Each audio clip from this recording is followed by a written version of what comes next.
கம்பேரிட்டிவாக எந்த டீம் நல்லா இருக்குது அப்படின்னா டெல்லி கேபிட்டல்ஸ் சொல்லலாம். ஏன்னா அவங்க பேட்டர்ஸாக இருக்கட்டும், ஸ்பின்னர்ஸாக இருக்கட்டும், பேசஸாக இருக்கட்டும், எல்லாருமே வந்து பயங்கரமான ஃபார்மில் இருந்திருக்காங்க. நீங்கள் பேட்டர்ஸ் அப்படின்னு பார்த்தீங்கன்னா உங்களுக்கு ஃபேஃப் டு பிளஸஸ் இருக்காரு டாப் ஆர்டரில், அண்ட் மிடில் ஆர்டரில் உங்களுக்கு கேஎல் ராகுல் இருக்காரு, அக்சர் பட்டேல் இருக்காரு, ஃபினிஷிங்கில் உங்களுக்கு அசுதோஷ் சர்மா வந்திருக்காரு. ஸோ அந்த ஒரு பேட்டிங் யூனிட்டே வந்து நல்ல ஒரு ஸ்ட்ராங்காக இருக்காங்க. ப்ளஸ் உங்களுக்கு ஸ்பின்னர்ஸ் சேப்பாக்கில் அப்படின்னு பார்த்தீங்கன்னா குல்தீப் யாதவ் அண்ட் அக்சர் பட்டேல் இருக்காங்க, ஸ்பின் சூப்பராக பண்ண போகிறாங்க. அண்ட் பேசஸ் அப்படின்னு பார்த்தீங்கன்னா உங்களுக்கு மிச்சல் ஸ்டார்க் இருக்காரு, அதுக்கப்புறம் நட்ராஜன் வர போகிறாரு உங்களுக்கு டெத்தில், அண்ட் இன்பிட்வீனில் நீங்கள் முகேஷும் வந்து யூஸ் பண்ணிக்கலாம். ஸோ ஒரு நல்ல டீமாக வந்து கம்பேரிட்டிவ்லி சென்னை சூப்பர் கிங்ஸோட டெல்லி நல்லா இருக்குது. சென்னை சூப்பர் கிங்ஸில் மிடில் ஆர்டர் கொஞ்சம் வீக்காக இருக்குது, டாப் ஆர்டர் ஒரு சின்ன கன்ஃபியூஷனில் இருக்குன்னு சொல்லலாம்.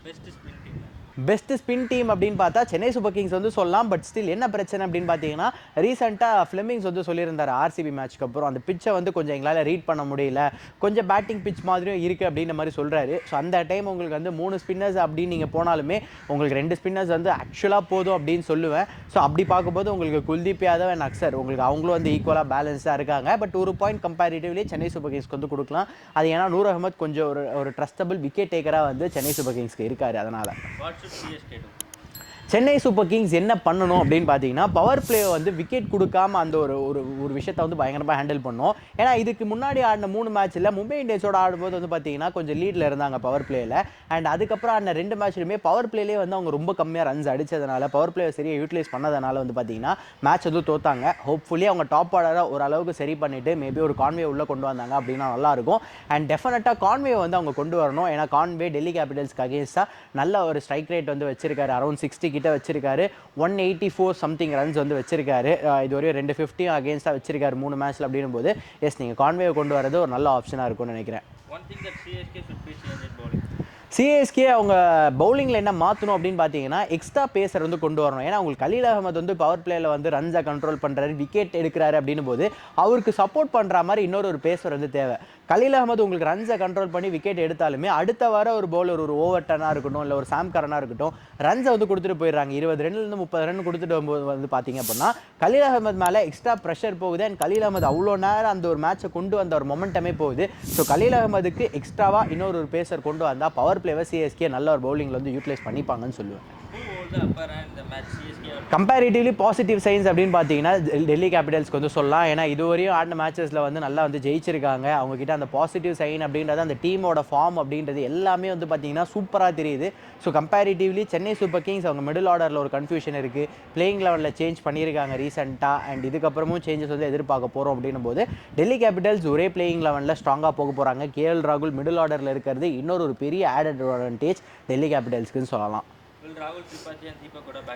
ராகுல் திரிபாட்டி தீபக் கூடாவும் டெல்லி மேட்ச்சில் பேக் பண்ணுவாங்களா அப்படின்னா ராகுல் திரிபாட்டியை ஆல்ரெடி வந்து பேக் பண்ணி தான் வச்சுட்டு இருக்காங்க. தீபக் கூடா வந்து பார்த்தீங்கன்னா ரீசெண்ட் கேமில் வந்து அவர் வந்து பெஞ்ச் பண்ணிவிட்டு விஜய் சங்கர் உள்ள கொண்டு வந்திருந்தாங்க.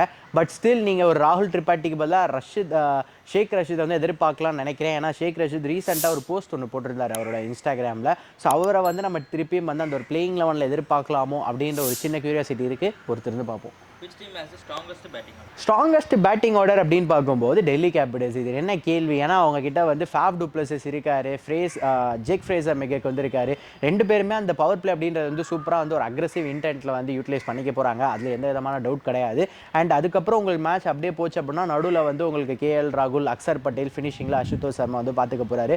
ஸோ நல்ல ஒரு ஃபார்ம்லையும் இருக்காங்க அப்படின்னும் போது பவர்ஃபுல் பேட்டிங் டெல்லி கேபிட்டல்ஸ் சொல்லலாம். சென்னை சூப்பர் கிங்ஸில் ஆப்வியஸாக டெவான் கான்வே உள்ளே வரணும். அண்ட் ராகுல் திரிபாட்டியும் நீங்கள் வந்து பெஞ்ச் பண்ணிட போகிறீங்க அப்படின்னா மேபி அங்கே இன்னொரு நல்ல பேட்டரை வந்து கொண்டு வரலாம்னு சொல்லுவேன். Key players to watch out அப்படின்னா டெஃபினட்டாக வந்து ஒரு அக்சர் பட்டேல், ரவீந்திர ஜடேஜா 2 ஆல்ரவுண்டர்ஸ் இருக்க போகிறாங்க. அண்ட் அதை தாண்டி வந்து பார்த்தீங்க அப்படின்னா உங்களுக்கு Mitchell Starc, Ruturaj Gaikwad and Shivam Dube. இன்றைக்கி பேட்டர்ஸ் டேவாக இருக்குமா இல்லை பவுலர்ஸ் டேவாக இருக்குமானா ஆல்ரவுண்டர்ஸ் டேவாக இருக்க போகுது அப்படின்னு சொல்லுவேன். எதனால் அப்படின்னு பார்த்தீங்கன்னா உங்களுக்கு அக்சர் பட்டேலும் சரி ஜடேஜாவும் சரி அவங்க 2 பிளேயர்ஸ்னாலேயும் வந்து பார்த்தீங்கன்னா உங்களுக்கு ஸ்பின்னையும் வந்து பயங்கரமாக கொண்டு வந்து இந்த ரன்ஸை கண்ட்ரோல் பண்ண முடியும், விக்கெட்ஸ் எடுக்க முடியும். ப்ளஸ் உங்களுக்கு ஏர்லி ஆன் விக்கெட்ஸ் சேப்பாக்கில் கொஞ்சம் விழுறதுக்கான வாய்ப்புகள் இருக்குது. அந்த ஸ்லோ பிச்சில் கலீல் அகமதுலாம் நல்லா பண்ண போகிறாரு அப்படின்னும் போது எஸ் ஆப்வியஸாக உங்களுக்கு அந்த இடத்துல வந்து அந்த 2 ஆல்ரவுண்டர்ஸ் தான் வந்து ஏதோ கொஞ்சம் ஒரு கீ ஃபேக்டராக இருப்பாங்கன்னு தோணுது. Chennai super kings and Delhi கேபிட்டல்ஸோட அந்த ஒரு பிளேயிங் லெவனில் சேஞ்சஸ் இருக்குமானா டெல்லி மோஸ்ட்டாக அதே லெவனோட போயிடுவாங்க. பட் நீங்கள் வந்து ஒரு சென்னை சூப்பர் கிங்ஸ் அப்படின்னு பார்த்தீங்கன்னா டெஃபினட்டாக பிளேயிங் லெவனில் சேஞ்சஸ் பண்ணி ஆகணும். பட் பண்ணுவாங்களான்னு கேட்டால் தெரியாது. பட் மோஸ்ட் ப்ராபப்ளி பண்ணாங்க அப்படின்னா சென்னை சூப்பர் கிங்ஸ் மேட்ச் ஜெயிக்கிறதுக்கான வாய்ப்புகள் அதிகமாக இருக்குது. கேம் சேஞ்சராக யார் இருப்பாங்க அப்படின்னா மேபி ஒரு மிச்சல் ஸ்டார்க் அண்ட் அதுக்கப்புறம் வந்து ஒரு பத்திரானா வந்து ஒரு கேம் சேஞ்சராக இருக்கலாம்னு சொல்லுவேன். ஏன்னா உங்களுக்கு டெத்தில் வந்து ரன்ஸை கண்ட்ரோல் பண்ணுற ஒரு பத்திரானாவாக இருக்கட்டும் அண்ட் மிச்சல் ஸ்டார்க் உங்களுக்கு வந்து அந்த பவர் பிளேயில் வந்து வேர்ல்டியன் விக்கெட்ஸ் எடுத்து ரன்ஸை வந்து ரொம்ப ஓவராக இது பண்ணாமல் ஒரு ப்ரெஷர் போடுறதா இருக்கட்டும். அது எல்லாமே பார்க்கும்போது டெல்லி கேபிட்டல்ஸ்க்கு Mitchell Starc and Chennai super கிங்ஸ்க்கு பத்திரானா. டிசைடிங் ஃபேக்டர் அப்படின்னும் போது நான் திருப்பி அந்த பவர் பிளே வந்து எப்படி எந்த டீம் நல்லா யூட்டிலைஸ் பண்ணுறாங்களோ அவங்ககிட்ட தான் கேம் இருக்குது அப்படின்னு சொல்லுவேன். அந்த ஏர்லியான் விக்கெட்ஸ் வந்து லூஸ் பண்ணிடாதீங்க. முடிஞ்ச அளவுக்கு அந்த பவர் பிளே யூட்டிலைஸ் பண்ணி ரன்ஸ் ஆடிங்க அண்ட் விக்கெட்டையும் வந்து லூஸ் பண்ணாமல் கரெக்டாக அந்த ஒரு ஹோல்டு வந்து கொண்டு வாங்க. அது எந்த டீம் வந்து சூப்பராக பண்ணுறாங்களோ அவங்க தான் வின்னராக இருப்பாங்கன்னு தோணுது. இந்த ரெண்டு டீமுக்கு வின்னிங் பர்சன்டேஜ் அப்படின்னு பார்க்கும்போது டெல்லி கேபிட்டல்ஸ்க்கு வந்து 30% அண்ட் சென்னை சூப்பர் கிங்ஸ்க்கு 70% சொல்லுவேன். பிகாஸ் எதனால் அப்படின்னா ஹோம் அட்வான்டேஜ் அப்படின்ற ஒரு விஷயம். ரெண்டாவது 2 மேட்ச் தோத்துட்டு வராங்க கண்டினியூஸாக அப்படின்னும் போது அந்த ஜெயிக்கிறதுக்கு என்னென்ன பாசிபிலிட்டிஸ் அப்படின்றத பார்த்துட்டு அதில் டெஃபினட்டாக ஒரு ஒர்க் பண்ணிட்டு வருவாங்க. ஸோ டெல்லியும் வந்து ஆப்வியஸாக பண்ணிட்டு வருவாங்க. ஒரு சில விஷயங்கள் மாற்றணும் என்னென்ன பண்ணணும் அப்படின்னு. கம்பேரிட்டிவ்லி சென்னை சூப்பர் கிங்ஸ் அதை வின் பண்ணணும் அப்படின்ற ஒரு ஸ்ட்ராங்கான ஒரு ஹெவியான ஒரு மோட்டிவேஷனில் வருவாங்க. ஸோ அதனால் அவங்க ஜெயிச்சிருவாங்க. ஃபாரின் ஆப்ஷனில் சேஞ்சஸ் இருக்குமானா மோஸ்ட் ப்ராபப்ளி இருக்க வாய்ப்புகள் கிடையாது. பட் பொறுத்து இருந்து பார்ப்போம். இந்த வீடியோ பிடிச்சிருந்துச்சுன்னா லைக் பண்ணுங்க, ஷேர் பண்ணுங்க, கமெண்ட் பண்ணுங்க. ரஃபி தியேட்டரை மறக்காம சப்ஸ்கிரைப் பண்ணிருங்க. பெல் பட்டனை கிளிக் பண்ணிருங்க.